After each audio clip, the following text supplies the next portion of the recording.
Quer se dar bem em uma entrevista de emprego e garantir uma vaga no mercado de trabalho? Acompanhe a partir de agora o Só Pra Saber. Como devo me vestir para me sair bem numa dinâmica? O que devo responder quando me perguntar quais são meus pontos fracos? Eu não gostava da disponibilidade de horário. Isso pode me prejudicar? O programa de hoje recebe a professora do curso de Gestão de Recursos Humanos da UniABC, Isabel Prieto, que vai tirar as suas dúvidas para você impressionar na hora da entrevista e fazer uma boa apresentação pessoal. Está no ar o Só Pra Saber. Como devo me vestir em uma entrevista?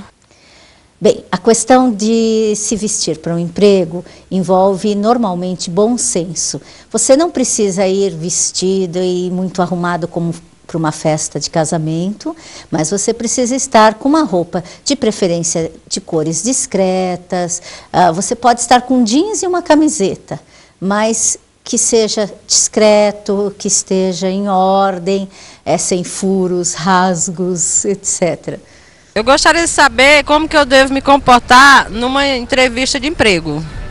Bem, nós não podemos esquecer que na entrevista de emprego você está sendo analisado em vários aspectos, não só na tua apresentação pessoal, mas também nos gestos, na maneira como você responde as perguntas, se você responde diretamente, se você demonstra dificuldade com uma pergunta ou outra, porque você precisa pensar um pouco antes de respondê-la. Tudo isso está sendo avaliado. Então, o que normalmente nós indicamos é que você seja o mais espontâneo possível. Precisa pensar um pouquinho antes de responder? Se dê esse tempo para pensar, para até responder mais adequadamente. Como eu faço para me sair bem numa dinâmica de grupo? Bem, a dinâmica de grupo, ela vai trazer situações que normalmente você deverá vivê-las no dia a dia da empresa. Nós costumamos falar em simulações de determinadas situações, problemas, enfim, coisas da nossa realidade dentro da empresa. Então, quanto mais espontâneo você for você mesmo, melhor será para você ser avaliado. Porque se você tentar fazer as coisas muito certinhas, nem sempre no nosso dia a dia elas acontecem dessa forma. Muitas vezes nós temos que buscar alternativas dentro da organização ou com outras pessoas para atuar da melhor maneira. Então, a dica é realmente a espontaneidade. Oi, eu não gostava do meu emprego anterior. Eu devo falar isso na próxima entrevista? Olha, muito cuidado com a questão ética ao responder a esse tipo de pergunta. Nem ir para o lado de mentir, que nunca aconteceu nenhum tipo de problema, que sempre foi tudo perfeito, porque nós sabemos que uma relação profissional, como uma relação pessoal, sempre tem seus problemas, suas dificuldades. Agora, tomar cuidado para falar sobre o assunto, citando que você teve algumas questões que te desagradaram na organização, até por isso que você está saindo dela, mas não incorrendo em questões éticas do tipo falar mal da chefia, citar fatos desagradáveis que venham a mostrar que você não tem uma preocupação ética com relação ao teu trabalho ou às pessoas com as quais você trabalha, porque isso vem a depor contra você. O que devo responder quando me perguntarem quais são meus pontos fracos? Bem, aí depende dos que você vai considerar teus pontos fracos. Que, por exemplo, nós costumamos falar, eu sou muito franco. E franqueza pode ser vista do lado positivo e também do lado negativo. Às vezes a pessoa realmente ela é muito direta, muito franca, mas não mede muito as consequências, né? E para quem ela está falando e o momento que ela está falando. Então, na hora que eu falo de um aspecto positivo ou negativo que eu tenha, eu posso até colocar um exemplo, mas mostrar que eu tenho conhecimento a respeito desse lado. Eu sou muito ansioso, por exemplo. Mas como que eu lido com essa ansiedade? De repente, eu até reconheço que sou ansioso, mas eu procuro lidar com essa ansiedade de uma forma mais positiva. Então, tua fraqueza se torna um ponto forte aí, né, nesse caso, né? É o reconhecer que nós todos temos nossas fraquezas, mas que trabalhamos, né, para melhorá-las, pelo menos, né? No momento da entrevista, devo perguntar quanto devo ganhar? Não, o ideal é não falar em salário num primeiro momento. É aguardar primeiro as informações do selecionador sobre as faixas salariais. Provavelmente ele, no final da entrevista, deverá abordar esse assunto. No caso dele não abordar, ao final da entrevista, você pode questioná-lo. Eu gostaria de saber qual é o salário que vocês estão oferecendo para esse cargo, os benefícios, caso isso não seja abordado. Porque a impressão que dá do candidato, que primeiro pergunta qual é o salário antes de até conhecer a vaga, é uma impressão negativa. Tudo indica que não há um interesse na atividade em si, mas sim se o valor da remuneração será adequado ou não. Então, normalmente a gente deixa essa colocação mais para o final da entrevista. O que responder quando me perguntarem por que devemos contratá-lo? Exaltar as tuas habilidades, as tuas competências de preferência, porque se você está buscando aquela empresa, a empresa também está buscando um profissional. Então, será que, se eu estou me colocando, é porque eu confio que a minha habilidade, o meu conhecimento e a minha atitude vai de acordo com aquele cargo que está sendo oferecido. Então, aí é o momento de você fazer tua venda, você exaltar o que você tem de bom para contribuir para aquela empresa. A empresa me pediu uma carta de apresentação. Como escrevo? Bem, a carta de apresentação, hoje, ela pode também ser colocada dentro dos sites de emprego, que normalmente deixam um espaço para isso.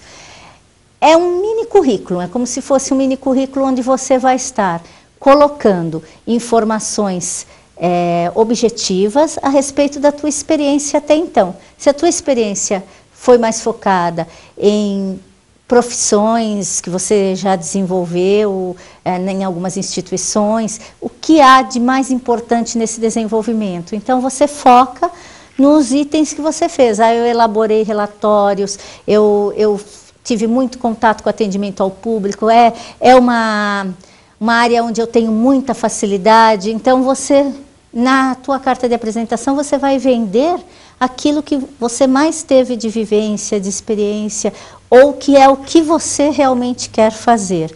Você acaba direcionando em cima disso. Se você teve uma experiência profissional menor, mas teve uma vivência em termos de faculdade, no sentido de encontros, de seminários, de participação em atividades científicas, então você vai vender mais o lado do conhecimento e do interesse e daquilo que você pode estar trazendo para a organização. Você tem que pensar que aquele papel tem que chamar a atenção de quem o recebe, porque aí ele vai chamá-la para conversar. E pessoalmente você explica o restante. Falar sobre vícios na hora da entrevista é bom ou ruim? Depende o tipo de vício, porque normalmente algumas questões já estão até no próprio formulário de emprego. A questão do fumante, né? Nós sabemos que hoje em dia é algo que não é muito bem visto nas empresas, a não ser que a empresa já tenha a área de não fumantes, a área de fumantes, separe isso. Mas assim, é complicado você chegar numa empresa e falar, olha, eu sou alcoólatra, né? Ou eu faço uso de drogas. Normalmente isso será um fator impeditivo para teu ingresso. Não dito, às vezes, claramente, mas é seleção. Seleção, você está concorrendo com outras pessoas. Se outras pessoas tiverem mais pontos nos demais quesitos, você pode perder a vaga por uma informação nesse nível. Dizer que não tem total disponibilidade de horário perde ponto? Se o cargo necessitar que a pessoa tenha disponibilidade, por exemplo, para viagens, é colocado isso claramente, que a pessoa tem que ter disponibilidade para viagens, e ela falar que tem, ela corre o risco de amanhã ou depois ela ser encaminhada para uma viagem E aí ela virar e falar, não, eu não posso, como é que eu vou faltar na faculdade? Eu faço faculdade.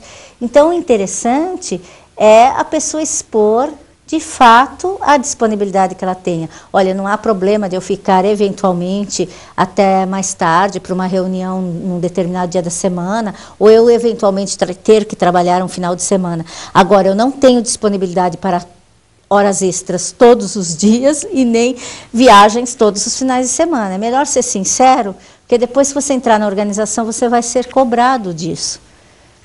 Levar referência hoje para procurar um emprego ajuda em alguma coisa? Pode ajudar, se for algo ali que você necessite dessa informação de imediato. Não é usual, normalmente o candidato não carrega assim, nenhum tipo de documento nesse sentido. E às vezes, depende do cargo, nós precisamos de mais referências, mas não são todos os cargos que requerem referências anteriores. Só cargos que normalmente lidam com dinheiro, né, com questões de informações confidenciais, que aí sim você precisa checar um pouquinho mais a esse respeito. Ao entrar na sala do entrevistador, o certo é cumprimentar com aperto de mão ou cumprimento verbal?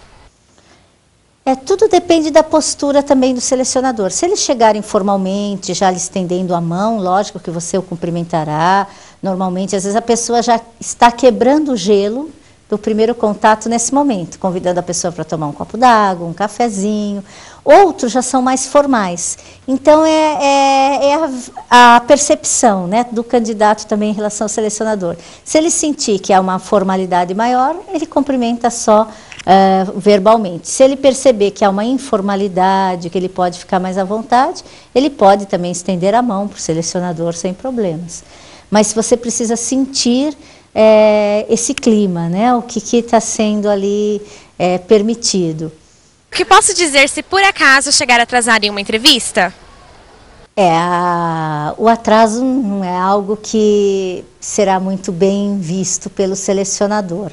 A não ser que, de fato, tenha acontecido um problema já informado, inclusive nos meios de comunicação. Às vezes você tem uma pane num metrô, uma avenida que acaba de sofrer um atropelamento, então ela ficou parada. Acontece. Mas, assim, falar a verdade, porque senão você mesmo vai começar a ficar nervoso, né, em função disso, e é lidar com a situação. Cheguei atrasado, peço desculpas, houve um problema imprevisto, mas estou à disposição, inclusive, se precisar ficar mais um pouco, além do horário. Né? É ser sincero, eu acho que é a melhor forma até de você se tranquilizar também, né? Se eu mentir no currículo, isso pode me prejudicar? Pode pelo seguinte, o currículo é um documento que você está trazendo para a organização. Se ele demonstrar algumas informações errôneas aí a teu respeito, o que pode acontecer? Elas podem vir a ser descobertas posteriormente e vão depor contra a tua questão profissional. É a mesma coisa que a pessoa falar que ela é fluente em inglês, e aí ela está sujeita a, no meio da entrevista, o selecionador começar a falar inglês com ela. E ela fica como? Ela responde, well, e vai ficar assim, sem dar continuidade, vai deixar claro que ela não tem aquela fluência. Então, é melhor, mesmo que seja um documento, como a gente fala que o papel aceita tudo, mesmo que seja um documento, ser verdadeiro nesse documento, porque você corre o risco de checarem essas informações.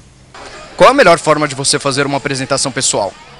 Você pode até escolher algumas maneiras. Por exemplo, você pode começar a se apresentar explicando o seu nome, de repente a origem do seu nome, aí falar um pouquinho aí da tua infância, de como você chegou a essa profissão. Tem N formas, tem alguns lugares que fazem essa apresentação via uma dinâmica de grupo, a pessoa trabalha em cima de uma bexiga, pinta, deixa ela bem colorida para estar se apresentando, tem N formas, né? Mas são as informações básicas que precisam ser passadas, teu nome, quantos anos você tem, estado civil, tua profissão, né? Para você poder ficar conhecida ali, pelo menos, pelo outro. O programa de hoje chegou ao fim, mas você pode escolher o tema do próximo só para saber. Envie sua sugestão para o nosso e-mail. A gente se vê no próximo programa. Até lá!